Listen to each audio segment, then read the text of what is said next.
Yun mga idol, aga natin nagising. Hindi alam ni Mrs. Umalis ako sa bahay, tulog pa siya. Birthday niya kasi ngayon mga idol. Birthday ngayon ni Mrs. Hindi niya alam na bala ko kagabi pa, bala ko bumili ng cake. Pagdating sa bahay, tulog pa siya. Bumili ako ng cake, tapos bumili na ako ng pangulam na mamaya, Jollibee. Nagugulat yung mamaya, ba't ako nakabili? Akala niya wala akong pera.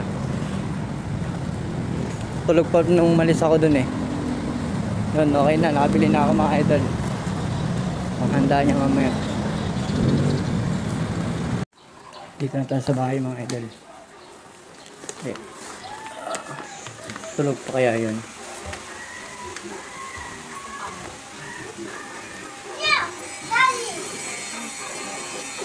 Happy birthday to you. Happy birthday to you. Happy birthday, happy birthday, happy birthday, Mami. Kanta!